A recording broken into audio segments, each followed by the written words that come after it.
Right, so now we're going to make a start on the engine itself, and the workshop manual sort of designates it as the front cylinder and the rear cylinder, so we're going to follow the same designation. And we just have a little cardboard thing here, and we're just going to mark out grids of exactly where all the nuts and bolts come from and take them out. So I say what we have to lose here will be the water jacket, that's access to that on the top hose, looks like that'll have to go. These two covers will have to go because we have to figure out which way the engine is actually turning. And then as we take out all the various different bolts, we'll slot them in, mark them exactly where they came from. First stage is, so these are the two inlet valves. We can tell that by, there's where the carburetor mounts, so there's the two inlet valves, and this cover here will cover, there's your exhaust pipe, so that these has to be the two exhaust valves. So we're going to whip off that cover. We have that cover off because we need to be able to turn the engine now and work out which way the engine's spinning. Like, so we look in from the clutch side, which is here. So that's the clutch side. So looking in from the clutch side, we need to figure out is the engine going clockwise or anti-clockwise. And all we do is spin it in one direction and keep it looking, see what the exhaust, or see what the various different valves are doing. So we're going to take off this cover here off the exhaust valves. Right, and we stick them into our Amazonian envelopes to keep all the bits there. So now we're going to just whip off this thing here and just see, can we turn the crankshaft from this side.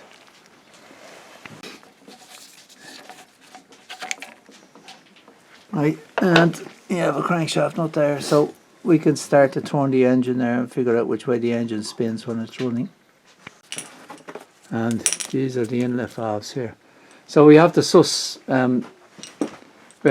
what way this cylinder is in relation to the front cylinder. In other words, where top dead center is and all that, and then the marks, and show you the marks then on the flywheel then when we get this sort of, when we figure out exactly which way everything's working here.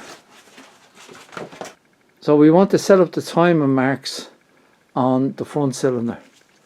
So we're going to turn the engine in direction rotation, and we're going to watch the valves, see what the valves are doing. So these are the exhaust valves, these are the inlet valves. So give her a bit of a turn there, Rick. And you can see, stop, the exhaust valves are moving, the exhaust valves are closing. We're going in the direction of engine rotation, which means that the exhaust valves are closing, the inlet valves are shortly going to open. So let's keep an eye on them, right, carry on. There, and you can see slight movement there in the inlet valves. So they're opening. So that's where the cylinder is rocking. Exhaust closing, inlet opening. So if you just go back slightly, Eric, again, and keep an eye on the screwdriver there. You're going backwards, yeah? Mm-hmm. So there you can see the pistons going down. So now we're going to go forward in direction of rotation. And you can see the pistons coming up, right? And now we have to go very slowly now. And you can see the inlet start to move, so just go back slightly. So it's really the instant the inlet starts to move, stop. Right, so at this stage now, we should be seeing an F and a T. So F meaning the front cylinder, and T, I'm presuming means time. I don't actually know, we'll look that up later. But the F is for the front cylinder. So we'll go, and we reckon the F time mark will be shown now.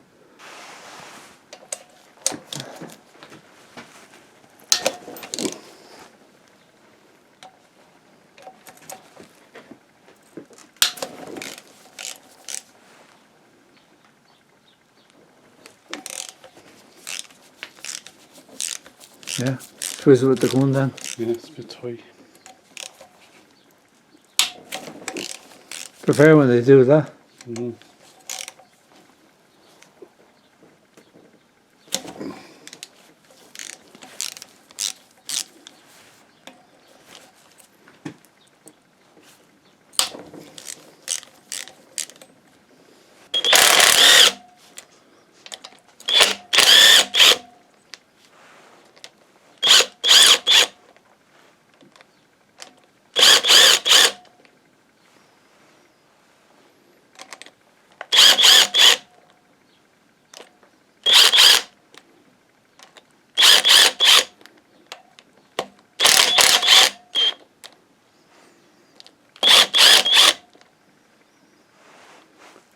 Right, so we're just ready to lift the rocker cover. So here was our little map of the various little boats, so everything goes back exactly where it should. Right, and we slacked off all the bolts. We had the rocker covers, boat rocker covers are off. So Eric, if you want to lift it off there, right, and let me in there. So here we can see is the 4 cylinder head bolts. There's 1, 2, 3, 4, and our cam chain and our camshaft. Yeah, that's the front one off.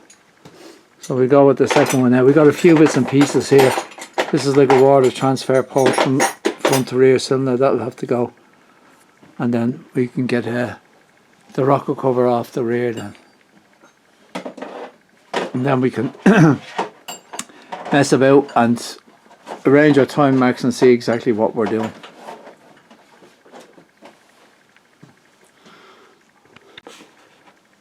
Okay. Right, so we have our map of bolts.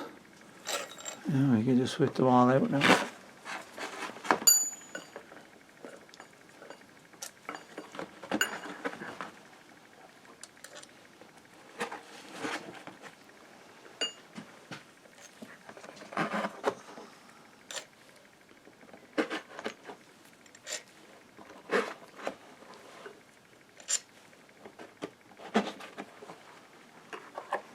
Have them all?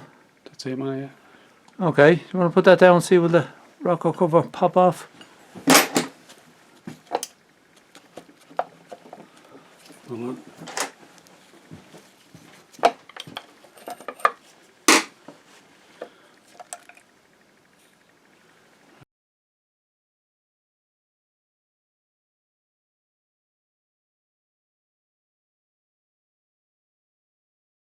Lift it off the rocker box, and you can see this fella here was just sitting there. So this was taken off a running engine. Now it's hard to say, but I would imagine that's part of the timing chain tensioner mechanism. So it somehow ended up here. So we won't be able to until we get the cylinder head off, but it doesn't look nice. We've set up everything as we think it is valve timing wise. So what we're looking at here is, if you look in there, there's an arrow, and it makes sense that that arrow is pointing toward the front. So there's an arrow here and a straight line here on the camshaft pulley, and it would make sense for them to line up here with the arrow pointing towards the front of the engine. So, and you would expect to see exactly the same on the back camshaft, even though it's about 30 degrees behind the front camshaft. And if you look here, sure enough, you can see the line there. I'm going to see if I can get a bit more light on it. So if you look in here, you can see the arrow there pointing towards the front of the engine, and then there's just a straight line on the back. So this would seem to be it with the valve timing set up.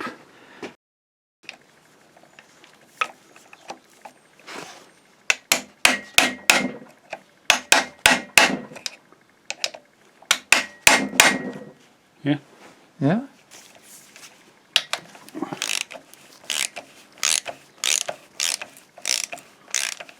Right, turn her again. We'll be back up quicker. Go on, let's have it. Right, that'll do it.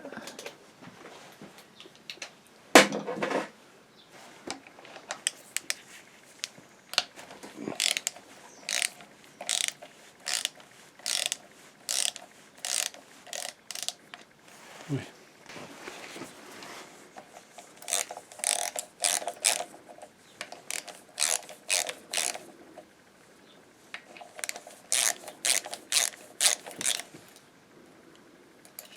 Right, lock that off.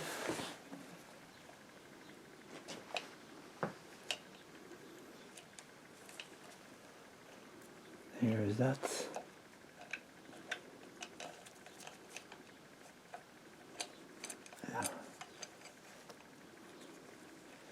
So we gotta mark this and put the same shaft, same camshaft sprocket in for the same height of the engine. Now, right, it was very awkward to film, but we were trying to get the back cylinder head off and leave the barrel, but we couldn't, so the front was easier to do. So we've taken the front off. They just lift her away, Eric. And see, one part of the tensioner has gone up there, and the other part of this tensioner is staying. So there's piston. Right, there's the piston. And you can see, not good. A lot of pickup on the piston. This is the sort of damage that you normally see on a two-stroke engine. It's like she was the pride of oil at some stage in her past.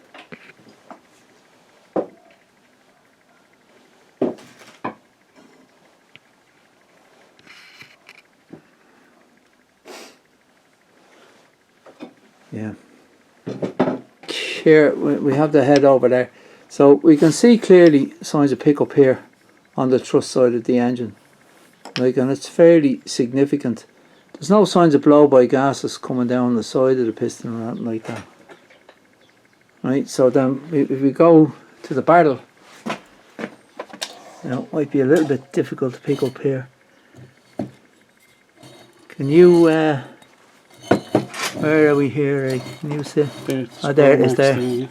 Right, if you can just tilt that round there as I try to film, I might get it. So you can see here where the barrel has the equivalent pickup marks on it. Right, now, I don't know. This might be a sleeve. This thing might be sleeveable. So you might be able to press out this fella, press in a new one and go back to standard. But this is the cylinder, if you recall the compression test, that she was low on the dry test.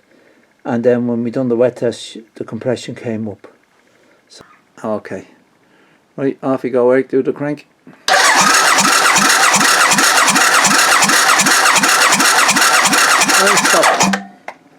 Right, okay, there's a bit of a turn up. 10, she's at 10. Yeah, so now we're going to do the wet test. So off you go, Eric, give it a couple of squirts.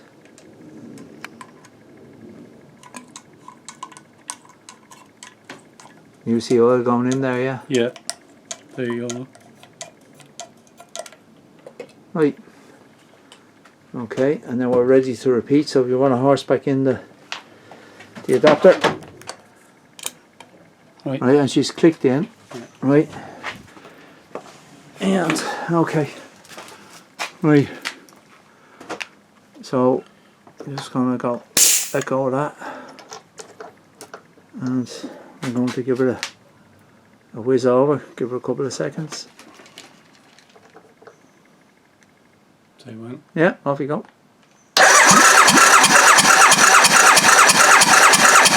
Okay. Yeah, so that's improved it. She's gone up to 14. She's gone up to 14 on the wet test. So, well, so that's sort of indicating, well, possibly there's wear on the bore. But also, yeah, it's more or less saying that she is improving rapidly